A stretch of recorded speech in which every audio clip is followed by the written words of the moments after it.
With this WrestleTalk news, Seth Rollins and Vince McMahon heat, Bray Wyatt angry with WWE, new AEW titles coming and more. But I don't want to dance for them.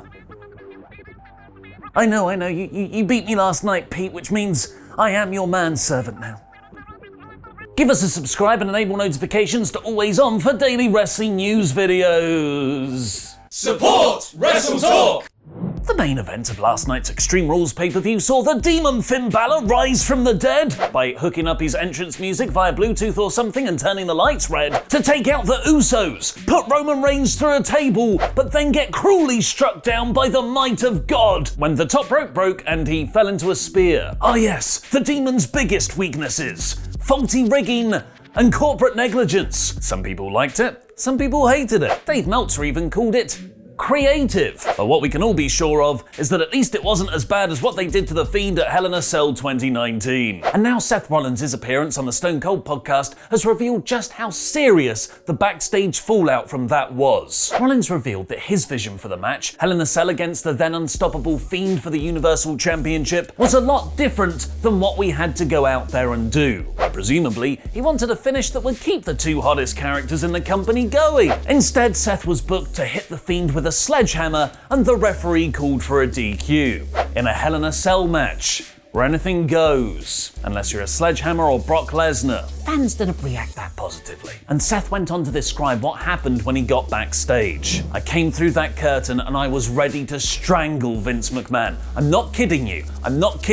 TJ Wilson was there to hold me back. I stared right into Vince's eyes. I look at him, he looked at me. We didn't say a single word to each other, and he walked out. Staring contest victory. Seth remembers it took him nearly an entire day to calm down, where he then went into Vince's office and said, "That can't happen again," thankfully putting a stop to any more silly gimmick booking for Seth Rollins.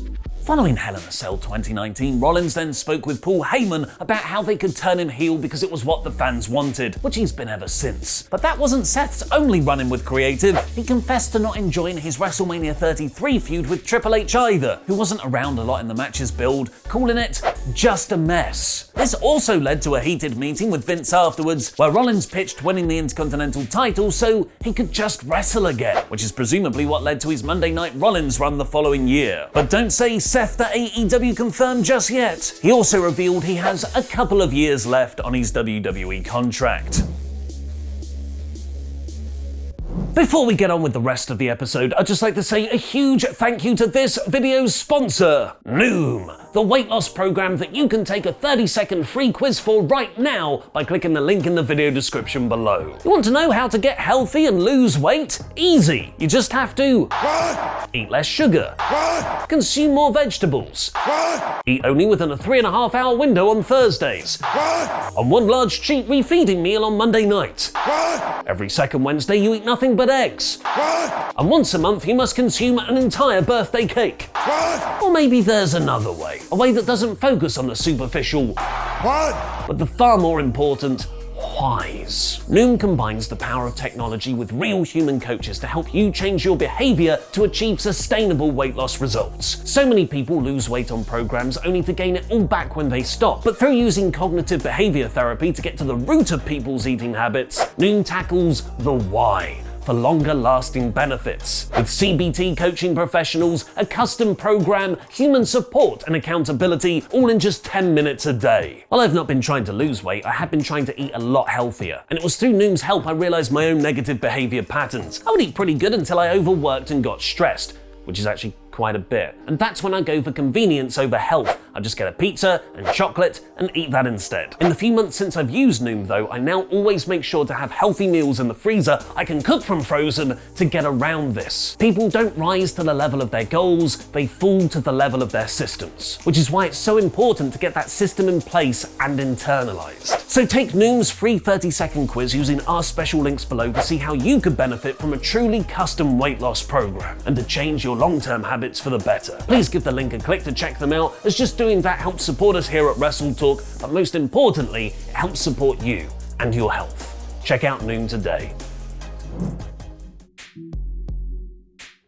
Despite WWE releasing Bray Wyatt on the 31st of July, which would put his 90-day non-compete clause at the end of October, several reports claim he could be turning up on this Wednesday's AEW Dynamite in Rochester, New York, the hometown of Bray's late Wyatt family brother, Brody Lee. And last night, during WWE's Extreme Rules pay-per-view, while the Usos vs Street Profits tag title match was going on, Wyatt tweeted out a picture of him, Brody Lee and Eric Rowan versus Daniel Bryan and the Usos in a steel cage. It gets top marks for vagueness, as it could simply be Bray remembering a time he faced the Usos while they were currently on TV, a sign he's returning to WWE to feud with Roman Reigns, or that he's going to All Elite Wrestling to face Bryan Danielson. Also, the Usos to AEW confirmed. But Wyatt also replied to WrestlingNews.co's tweet sharing Seth's comments about wanting to strangle McMahon after Hell in a Cell 2019, posting, "Wait until you hear my reaction," implying Wyatt was even angrier than just wanting to strangle someone. And a bit more speculation and mania running wild that a tell-all podcast is coming soon for us to hear his side of the story. Fire up the Blue Yeti, talk is Jericho! Since Bray's release in July, there have been reports he clashed with McMahon and Kevin Dunn backstage, with former creative team member and 90s teen movie heartthrob Freddie Prinze Jr. implying the Fiend was booked to lose in Saudi Arabia because he was not willing to play ball the way WWE officials wanted. And PW Insider said Wyatt was very protective around the Fiend's creative, and his relationship with Vince ran very hot and very cold. But who needs a Fiend when you've got a Breaker? With 2 Ks. Bron Breakker has been positioned as a central star on the rebranded NXT 2.0 the last 2 weeks. Given that the man's father and uncle are Rick and Scott Steiner respectively, he dresses like a Steiner, and the commentary reference him being a Steiner, why is he called Bron Breakker? According to PW Insider, it's simply because WWE can then own the name's trademark for merchandise purposes, putting to rest the theory it's because there is heat between WWE and the Steiner family. In fact, according to WrestlingNews.co, Vince McMahon has no issue with Scott Steiner. It's actually the other way around. WWE have tried to work with Steiner several times, offering him a Legends deal a few years ago, but Scott turned them down. He's also publicly shot on the Hall of Fame, saying he doesn't want to be inducted, making the odds of a WWE return drastic go down, further increasing the McMahon calm vision for the company, which appears to be a move away from professional wrestling towards IP exploitation. WrestleVotes and Ringside News is reporting Nick Khan is becoming a regular feature backstage at shows, traveling with Vince so they can have business meetings during their trips. And why stop at repackaging NXT wrestlers? You've got a whole main roster right there.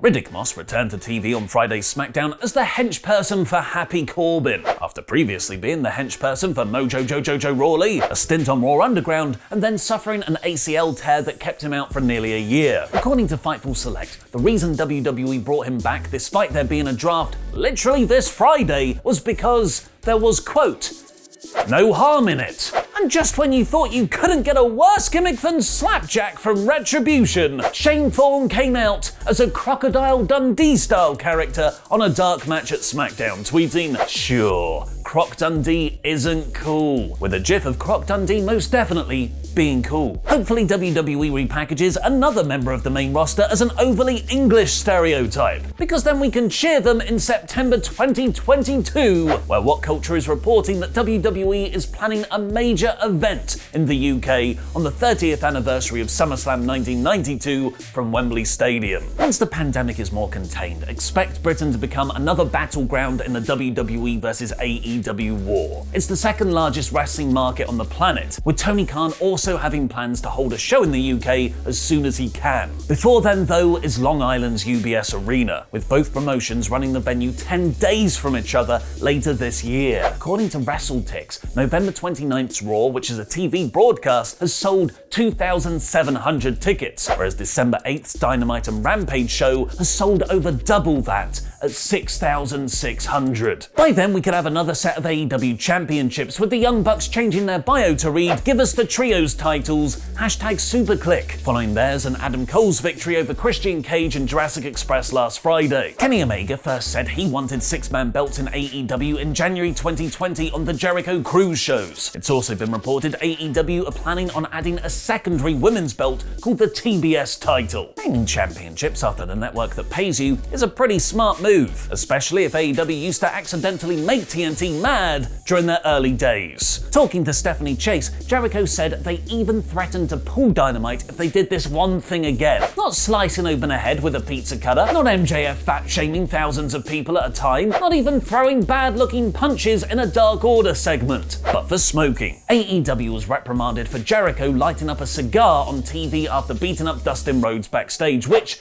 they were super angry about. No smoking allowed. Because remember, 18 to 49 demographic, smoking is bad for you. Now watch Jon Moxley get stabbed open by a fork. Or please go watch my master's review of Extreme Rules 2021. Just let me get what he texted me to say specifically in this outro bit. He is my inspiration, my truth, and most importantly, then, now forever, my champion Pete Quinnell.